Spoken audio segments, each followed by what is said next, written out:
When markets opened, it didn't look like they would end this way. Green lights all around and a new record for the NASDAQ. It's the NASDAQ's 24th record this year. And that was partly thanks to Amazon, Facebook, and Alphabet, which all hit records. The Dow and the S&P got a boost from the Fed Chairman Jerome Powell. He told lawmakers that the Fed will take a cautious approach to raising interest rates. Amazon stock has been boosted by soaring sales on its annual Prime Day. Users still have a few hours to grab a bargain, and some might need that extra time after what Amazon called a rough start to the big day. Instead of deals, many customers saw pictures of cute dogs, Amazon's standard error message. Our Claire Sebastian spoke to the vice president of Amazon Prime, who said there's more to it than just boosting sales. The goal still remains the same. It's really around engagement, introducing customers to benefits that they may not be aware of, and really allowing them to be able to find great deals. It's also a perfect time for families to be able to do back-to-school shopping as well. Last year, for instance, we sold more back-to-school supplies like pens, papers, pencils, backpacks than on any other day as well. So yes, it's intended as a celebratory event. Yes, it's intended to engage as many members as possible as well. And this year in the U.S., that includes 400 Whole Foods stores nationwide. But it's, you know, we've just been really humbled by the response that we've gotten from customers. I want to ask you about Whole Foods because this is the first year that Whole Foods, obviously this is the first year since the deal was completed, but it's the first year that you're incorporating Whole Foods, and I think the speed of the integration has surprised many. How important was it to use this day to drive traffic to the Whole Foods stores? I said this when we launched the benefit as well. The launch of the Whole Food benefit was the most important benefit we've launched since Prime Video in 2011 as well. And the response we've gotten from customers has been phenomenal. The engagement numbers that we've seen has been faster than any other benefit that we've launched. Members have already saved millions of dollars, and they're really responding positively to saving on hundreds of items, 10% off on hundreds of items on a weekly basis, as well as deep discounts on seasonal favorites. I have to ask you, because it's not all excitement across the board about Prime Day. There are strikes going on in Spain and Germany and Poland, people complaining about working conditions and pay. What is the company doing to address these concerns as people walk out on Prime Day? I've been at Amazon since 2005, and I've had the opportunity to visit tens of our fulfillment centers globally. I've had the opportunity to work side by side with many of our associates as well, and I can tell you, I have not seen anything that I wouldn't be proud of talking to my mother, my parents in general, my kids. So I'm not sure what to make of those reports. We offer very competitive wages and benefits.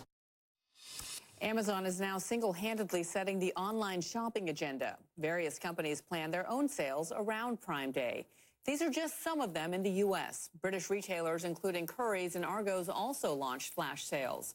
The new crop of shopping events are catching up with longer established ones. Last year, shoppers splashed billions of dollars on Prime Day, Black Friday, and Cyber Monday.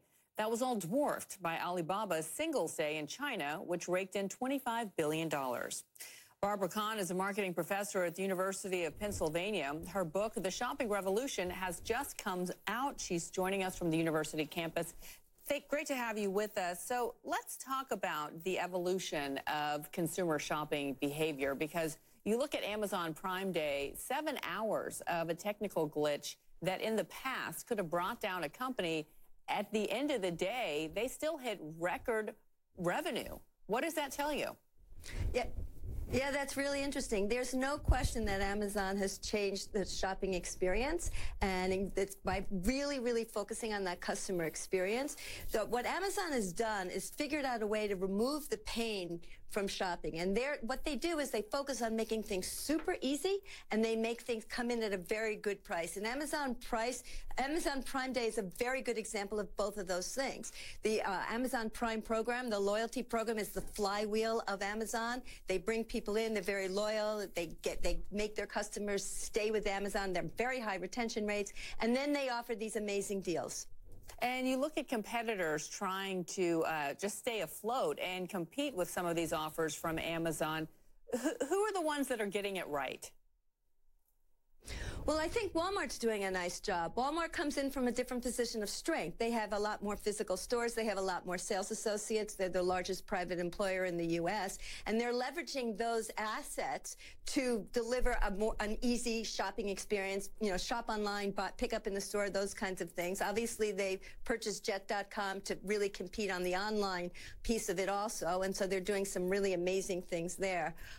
And then they're also trying to improve their private line, their product line, with a lot of acquisitions of interesting partners. They purchased Bonobos, ModCloth. They're doing a partnership with Lord & Taylor. So they're really trying to come in all different directions to compete wholeheartedly against Amazon. And so, you know, when we have so many of these quote-unquote special days, Prime Day, Black Friday, Cyber Monday, are we going to get to the point where it's just your typical Monday where you're going to have great sales? I mean, now there's we don't have that many yet. Right, but are we going to see more as we see more competitors? Well, I mean, one thing that's really interesting about Prime Day, first of all, it is interesting that other retailers are jumping on the bandwagon, even though the name of the day is Prime Day. Right. It's an implicit endorsement for Amazon, so that's kind of interesting.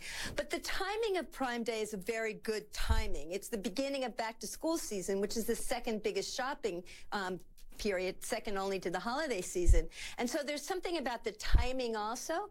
And we also know that when you have spikes or surges in, you know, price promotions and things like that, that really attracts attention and it gets people thinking about shopping again. Yeah, I believe, was it Macy's? So I don't think that this one is too many. I think it's well placed, you know, and I think it's an isolated time in the beginning of the summer. And I think this one makes sense. If we had tons of them, as you suggest, then yeah, they'll lose their meaning. Well, but I don't see that happening yet. Well, I thought it was interesting how Macy's addressed, I believe it was Macy's Prime Day, by offering all of their products that are under $119. And of course, it costs $119 to be an Amazon Prime member. So everyone's trying to individualize you don't have to, like some of the other retailers, you don't have to belong. Yeah, exactly. Barbara, thanks so much. Enjoy having you on. Oh, sure.